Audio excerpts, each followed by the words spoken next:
இந்த உளவியல் உழைப்புங்கிறது முக்கியம்.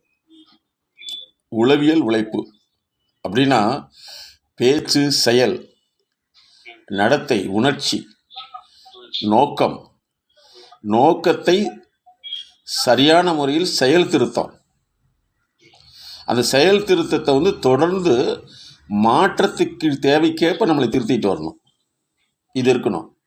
இன்றைக்கி படித்தவர்கள்லாம் அறிவாளியா அப்படின்னு கேட்டால், இன்னைக்கு யார்கிட்ட வேணாலும் கேளு, எதுக்கு படிக்கிறேன்னு கேளு, வேலைக்கு போகிறோம்பாங்க இல்லையா? அப்போ வேலைக்கு போகிறவங்க அப்படிங்கிறது யார்? தொழிலாளி தானே. படித்தவர்கள் அறிவாளியா தொழிலாளியா? படித்தவர்கள் தொழிலாளி தான். அந்த தொழிலாளிக்கு என்ன செய்ய தெரியும்னா சொன்னதை செய்ய தெரியுமே தவிர சொல்லாத ஒன்றை உருவாக்க தெரியாது. ஸ்டூடெண்ட் எல்லாமே டியூஷன் போய் தான் படிக்கிறாங்களே தவிர சொந்தமாக படிக்கிற திறனை உருவாக்க கொள்றதுக்கு யார்கிட்ட போகணும்னு இது வரைக்கும் உலகம் சொல்லித்தரல. அதாவது இன்றைக்கி நம்ம பார்க்குற கொக்கோகோலா இருக்குல்ல, அது 1890களிலே வந்துருச்சு. புரியுதா? விக்டோரியா மகாராணி உலகம் முழுவதும் கட்டப்பட்டது 1892. அதே மாதிரி ஒரு மனிதனுடைய மன அமைப்பு எப்படி செயல்படுதுன்னு கண்டுபிடிச்சது 1879. எப்போ? 1800. அப்போ இது வரைக்கும் ஒவ்வொருத்தருமே படித்தா அறிவாளியாகணும்னு நினைக்கிறது கிடையாது, தொழிலாளியாக இருக்குத்தான்.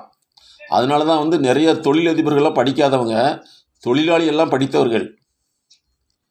அப்போ இந்த உளவியல் உழைப்பு, அதே மாதிரி உளவியல் செயல் திருத்தம், அப்புறம் உளவியல் பகுப்பாய்வு, வாழ்வியல் ஆலோசனை.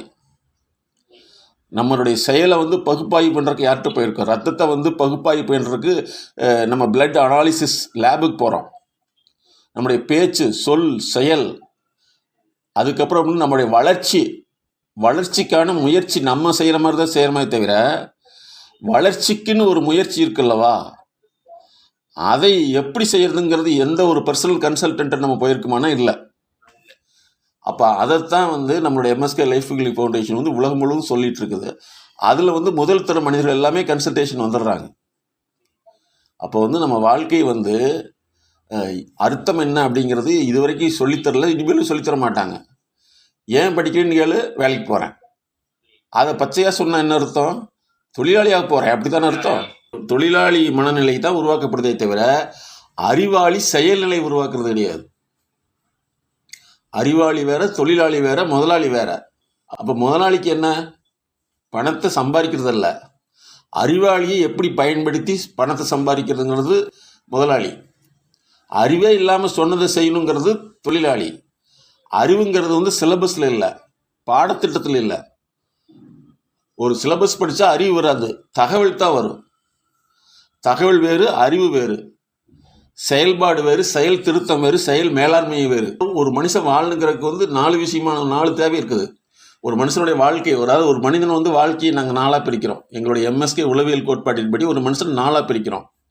ஒன்று கல்வி, பொருளாதாரம், சமூக அந்தஸ்து, உளவியல் ஆரோக்கியம்.